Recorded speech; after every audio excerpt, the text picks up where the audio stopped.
Hello, good evening सभी students को। और अपने पाचन तंत्र वाला जो टॉपिक देख रहे थे उसके अंदर अपने पढ़ चुके थे अग्नाशय को और छोटी आंत के बारे में अवशोषण की बात चल रही थी। ठीक है, तो बढ़ेंगे, इसको कंटिन्यू करते हैं आगे। अपने बात कर रहे थे अवशोषण की। ठीक है, अपने बात कर रहे थे अवशोषण, यानी अवशोषण क्या होता है। मैंने बताया था कि आंत के अंदर भोजन की पाचन की प्रक्रिया के बाद में जो भी अवशोषण की प्रक्रिया होती है वो कहाँ पे होती है? छोटी आंत के अंदर होती है। अवशोषण की प्रक्रिया कहाँ पे होती है? छोटी आंत के अंदर होती है। और छोटी आंत के अंदर भी मैंने बताया था इसका जो एंड वाला पार्ट है, लास्ट वाला हिस्सा है, इसको अपने बोलते हैं इलियम। इसको क्या बोलते हैं? इलियम बोलते हैं। ये इलियम वाला हिस्सा जो होता है, यहाँ पे अगर मैं छोटी आंत की जूम करके संरचना बनाऊँ, ये मान लो अपनी छोटी आंत है, तो इलियम वाले भाग के अंदर छोटे छोटे उंगली नुमा कुछ प्रवर्त पाए जाते हैं। इसको अपने रसांकुर बोल सकते हैं। इनको अपने क्या बोल सकते हैं? रसांकुर बोल सकते हैं। या इसी को अपने क्या बोल देंगे? रसांकुर। या इसी को अपने बोल देंगे विलाई। रसांकुर या इसी को बोलेंगे विलाई, बोलेंगे विलाई। ठीक है, विलाई या रसांकुर का काम क्या होता है कि ये क्या करते हैं? ब्लड, जो भी अपने फूड मटेरियल खाया है, मान लो यहाँ पे जो फूड मटेरियल है वो चल रहा है, ठीक है, जो भी अपने फूड मटेरियल खाया है उसको क्या करेंगे? अवशोषण करेंगे। फूड मटेरियल जो भी अपने खाया उसका क्या करेंगे? अवशोषण करेंगे, विलाई। ठीक है, कैसे करेंगे? क्योंकि इसके पास में रसांकुर पाए जाते हैं। क्या पाए जाते हैं? रसांकुर। ठीक है, रसांकुर या विलाई पाए जाते हैं। इसके अंदर जो भी भोजन चलेगा उसका क्या कर लेंगे? अवजॉर्ब कर लेंगे, ग्लूकोज का अवशोषण कर लेंगे, कुछ तत्वों का अवशोषण कर लेंगे। ठीक है, ये तो बात होगी छोटी आंत की। अब छोटी आंत का भाग जो है वो जिस साइड से जुड़ रहा है वहाँ पे देखो एक बड़ी आंत के साथ में छोटी सी प्रवर्धनुमा संरचना पाई जाती है। इस प्रवर्धनुमा संरचना को बोलते हैं परशेषिका। क्या बोलते हैं? परशेषिका बोलते हैं।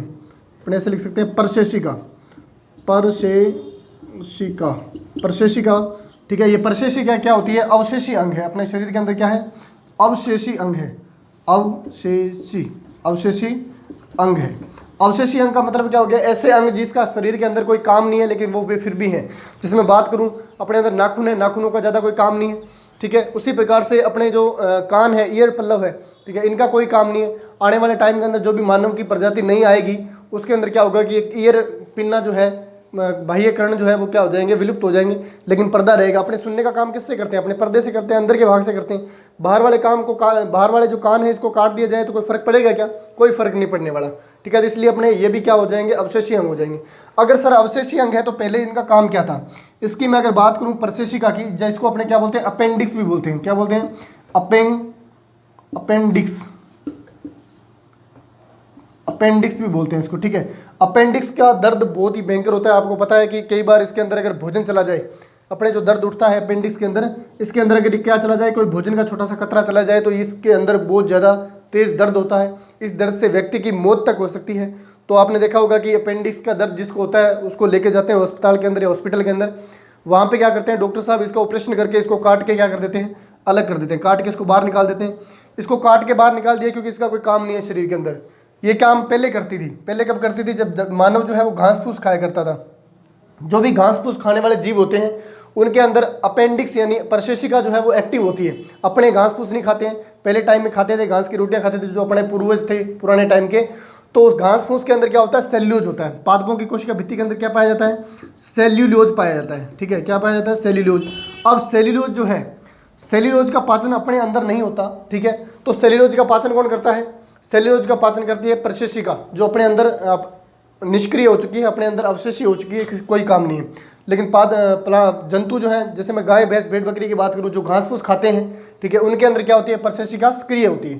ठीक है, अगर यहाँ पे बात कर रहे हैं सेल्यूलोज की तो एक और बात करते हैं। दीमक का नाम सुना होगा आपने। ठीक है, दीमक, दीमक जो है एक स्पेशल प्राणी है, दीमक। ठीक है, और दीमक भी जीव है।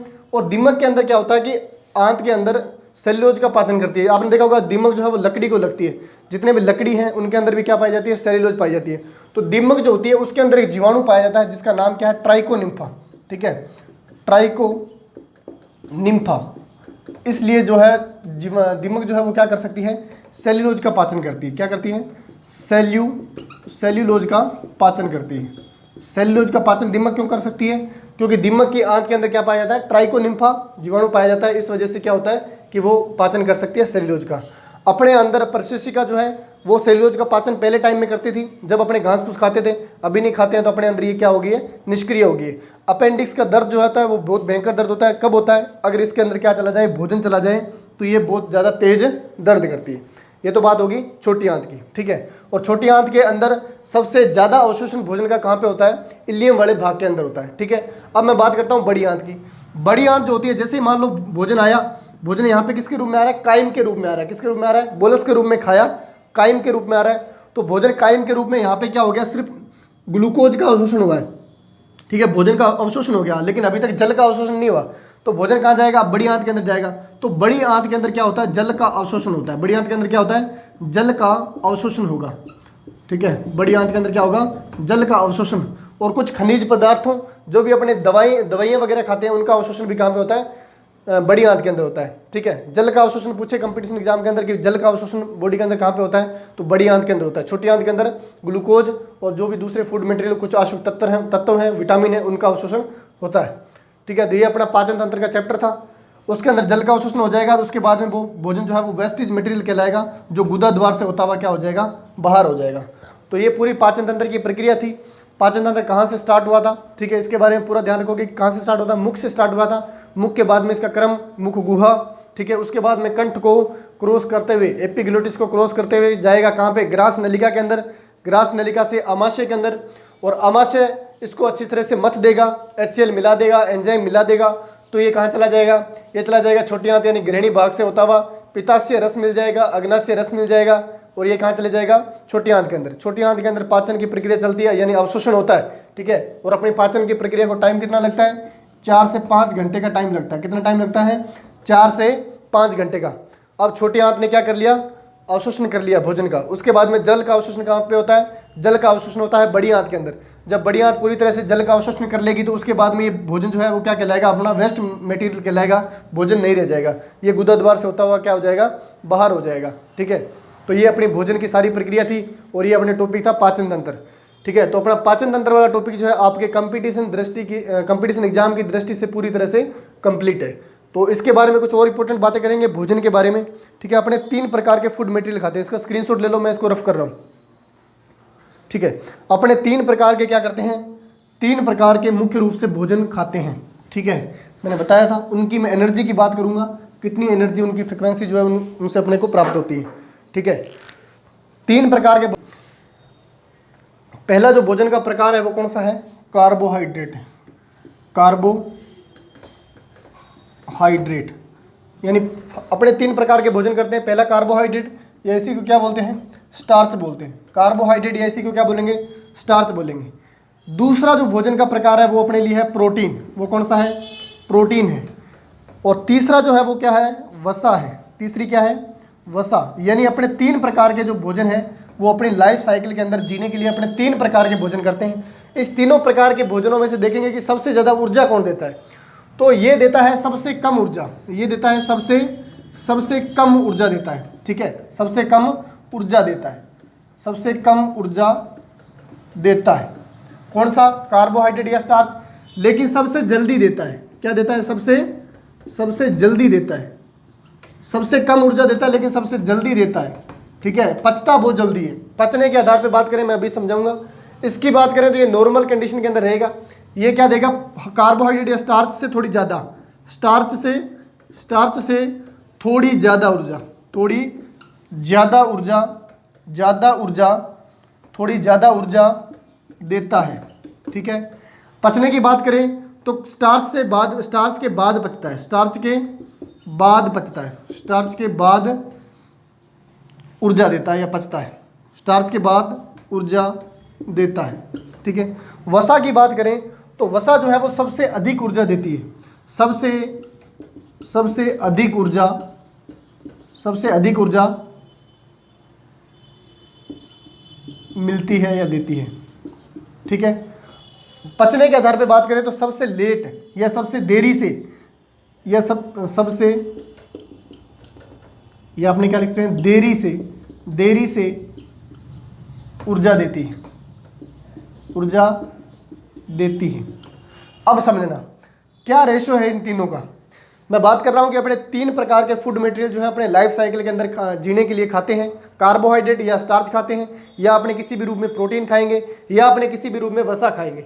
तो कार्बोहाइड्रेट जो होते हैं वो सबसे जल्दी ऊर्जा देते हैं। मान लो आपने तीनों चीज़ें इकट्ठी खाई है, तो इन तीनों चीज़ों में से तीनों पदार्थों में से सबसे जल्दी एनर्जी जो है वो अपने को कौन देगा, सबसे जल्दी एनर्जी देगा कार्बोहाइड्रेट या स्टार्च देगा, लेकिन ये ऊर्जा कम देता है, मैंने समझाया था कि कार्बोहाइड्रेट जो है या स्टार्च जो है जैसे ही उसको मुंह में लेते हैं तो मुंह में चबाने की प्रक्रिया के साथ में इनका आंशिक पाचन जो है वो हो जाता है, यानी मुख के अंदर आधा पाचन तो इसका मुख के अंदर हो जाएगा, आधा पाचन कहाँ पे होगा, अमाशय के अंदर हो जाएगा।